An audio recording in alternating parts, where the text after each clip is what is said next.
referência de herói que a gente tem. Antes dos filmes, antes dos quadrinhos, antes de qualquer ídolo. É aquele cara que você olha e pensa, quero ser assim quando crescer. Mark Grayson pensou exatamente isso a vida inteira. E por que não? Seu pai era Omni-Man, o homem mais poderoso da Terra, defensor da humanidade, o herói que nunca falhou. Quando os poderes Viltrumitas finalmente despertam nele, Mark não estava apenas virando um herói, estava virando o filho do seu maior ídolo. Só que o universo tem um senso de humor cruel, porque o menino que cresceu admirando o pai, descobriu que a fundação de tudo que acreditava era uma mentira. E agora? Agora Mark carrega o peso de dois legados impossíveis, o de um império Viltrumita que quer seu sangue, e um de uma terra que precisa de um herói que ainda está aprendendo o que isso significa. Com força comparável ao pai, velocidade massiva e uma resiliência que faz o bom senso chorar, Invencível não é o herói mais poderoso dos quadrinhos, é o mais humano. Mark Grayson, o garoto que tinha tudo para ser perfeito e escolheu ser real, e os seus feitos vão mostrar que ele pode derrotar muita gente.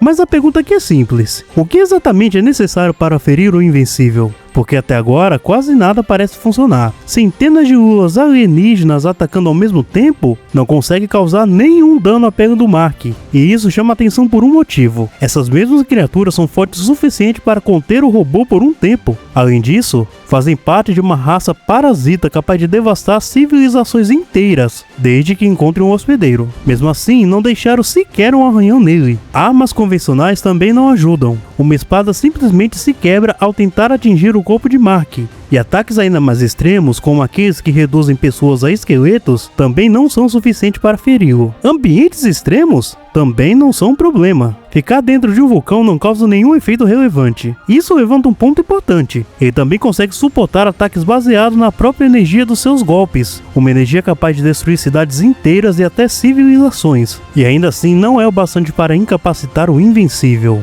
Mesmo quando o robô teve tempo de preparo, explorando suas fraquezas com o objetivo de matá-lo, Mark ainda resistiu por um longo período. Ataques que causam abalos sísmicos, ele aguenta, e isso vem desde o começo. Ainda no início da sua jornada, ele já era resistente o suficiente para suportar os golpes do Nolan, impactos tão absurdos que só como efeito colateral, destruíram um trem em movimento. E mesmo assim, o trem não causou dano no Invencível. Depois de uma surra brutal, ele ainda suporta a pressão do fundo do oceano. E mesmo com os danos severos, os golpes de um Omni-Man enfurecido ainda não são suficientes para derrubá-lo. Explosões em escalas absurdas também não resolvem. Ele ignora a detonação de um míssil que seria forte o suficiente para causar a maior erupção solar já registrada. Sabe o que isso significa? E quando enfrentam Viltrumita de alto escalão, a coisa escala ainda mais. Ele suporta ataque de guerreiro desse nível, aguenta os golpes mais massivos do Conquista, e mesmo assim, não é nocauteado de imediato. Na verdade, nem mesmo uma surra brutal o suficiente para fazê-lo desistir. Ele continua lutando com fraturas expostas, continua lutando mesmo atravessado pelo Conquista. E é aqui que a escala muda completamente. Sua resistência ultrapassa níveis planetários, se reaproximando de níveis estelares, porque ele consegue suportar vários golpes do Treg, o Viltrumita mais forte de todos, por um longo período. E mais do que isso, ele sobrevive a uma luta prolongada dentro do próprio Sol.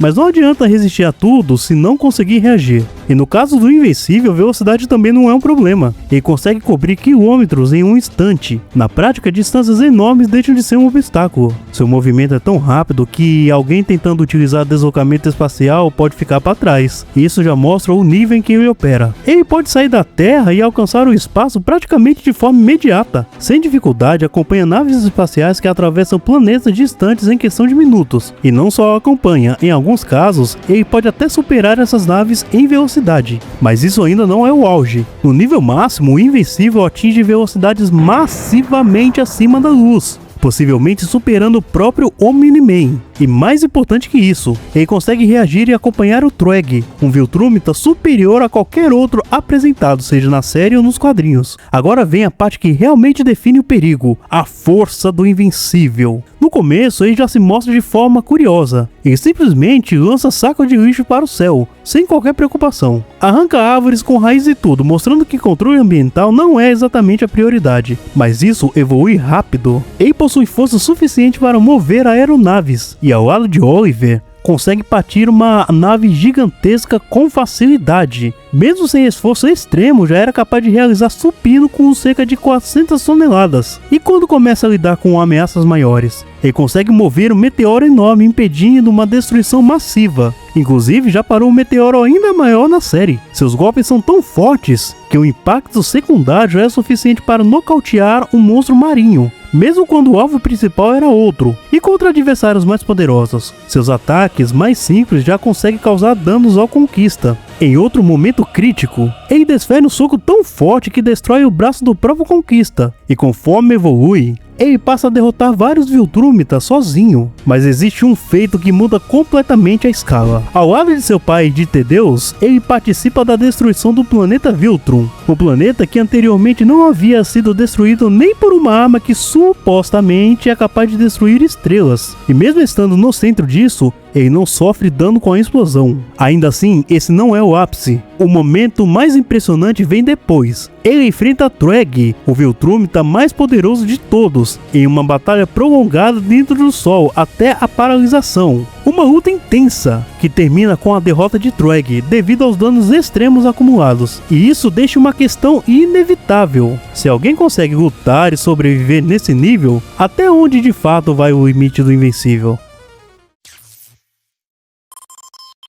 Você já quis tanto uma coisa que doía? Não aquela vontade passageira de comprar algo ou de mudar de emprego. Aquela vontade que te consome, que te define, que te faz continuar mesmo quando todo mundo ao redor aponta o dedo e diz, não é pra você. Izuki Midoriya conhece esse sentimento melhor que ninguém. Nascido sem individualidade em um mundo onde 80% da população tem superpoderes, Deku era a prova de que alguns sonhos já nascem mortos, só que ninguém avisou isso pra ele direito. Herdeiro do One for All, um poder acumulado por gerações que guarda dentro de si, o poder e a vontade de 8 usuários anteriores, Deku não recebeu um presente, recebeu uma bomba, uma força que destruía o próprio corpo cada vez que usava, com um prazo de validade chamado Alforone, esperando do outro lado. O que estava em jogo? Só o futuro de toda a humanidade, sem pressão. Mas é aqui que Deku vira algo além de um herói, porque no momento mais sombrio, quando o peso do mundo tentou dobrar aquele menino sem poderes, ele não parou. Izuki Midoriya é a prova de que às vezes o maior superpoder do mundo é simplesmente não desistir, e você vai ver que ele é difícil de ser vencido. Mas antes de qualquer coisa, até onde vai a velocidade de Deku? Logo no início, usando apenas 5% do seu poder, Midoriya já era capaz de desviar de tiros de metralhadora, o que por si só já é um absurdo. E não para por aí.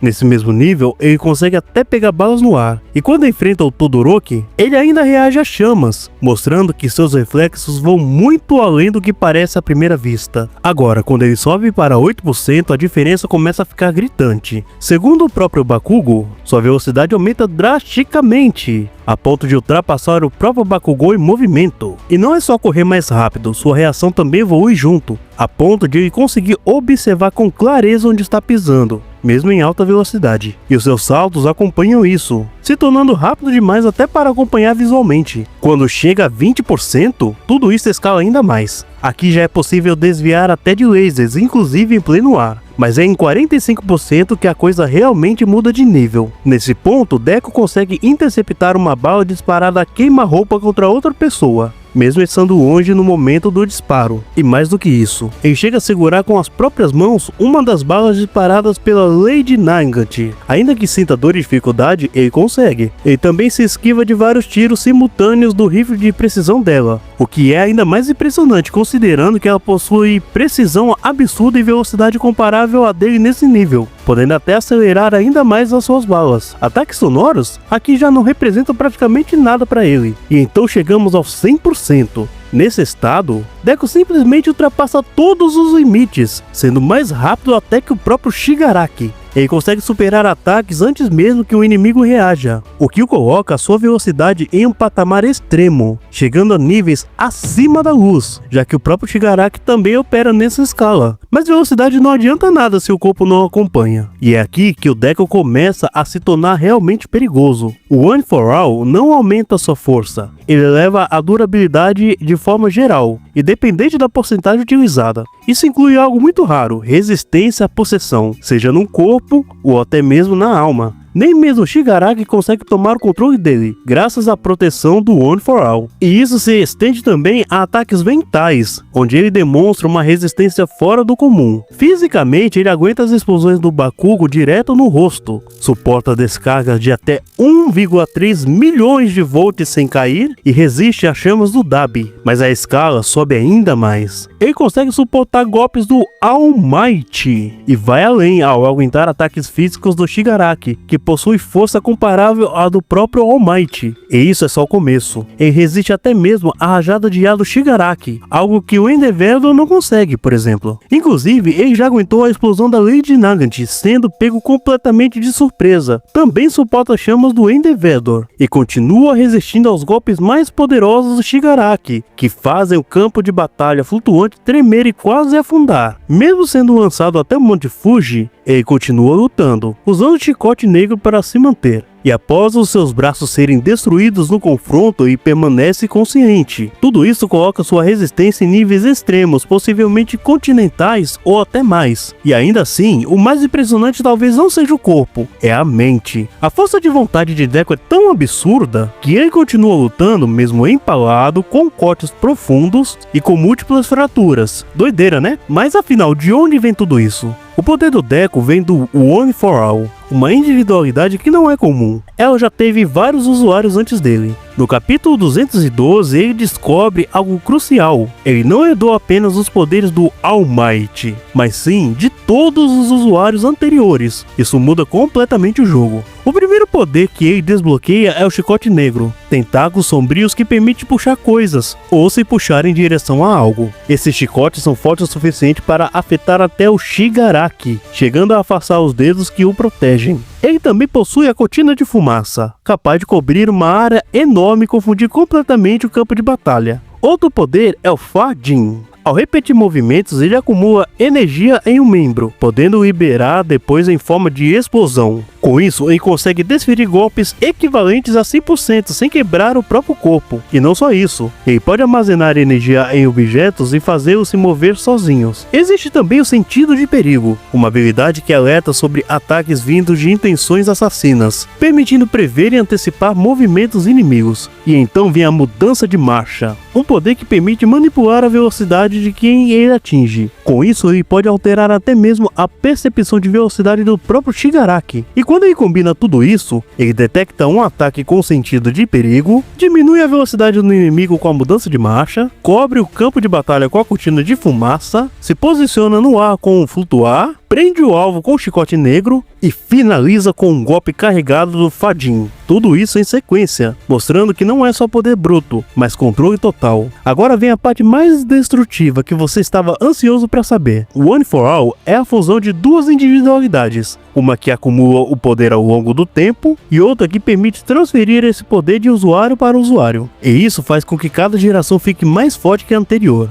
Mas existe um detalhe ainda mais perigoso. Ao atacar, Deku pode transferir parte do DNA, enviando os vestígios dos antigos usuários para dentro do oponente. Esses vestígios entram em contato com a alma do inimigo, causando danos severos e se destruindo no processo, para impedir qualquer uso do poder. Agora, olhando para os feitos diretos, no começo ele já era capaz de destruir o gelo do Todoroki com um simples peteleco. Em combate, já conseguiu cobrir um coliseu inteiro com a onda de choque gerada apenas como efeito colateral de um ataque. Seu chute já teve força suficiente para lançar um oponente enorme por cima de uma cidade. Ao lado do Bakugo, ele gerou energia suficiente para derrotar o Nini, obliterando completamente nuvens gigantescas que faziam uma ilha parecer pequena em comparação. Junto com o All Might, ele esmigalhou um cubo gigantesco de metal sólido, com estimativas indicando trilhões de toneladas sendo esmagadas. Sozinho, um único chute dividiu ao meio a fortaleza do tamanho de uma cidade. E no seu ataque final contra o All for One, ele dividiu as nuvens sobre todo o Japão e gerou ventos violentos ao redor do mundo inteiro. Tudo isso operando apenas com as brasas restantes do One for All. Uma façanha estimado em pelo menos 11 teratons de TNT, o suficiente para colocar-o em nível continental.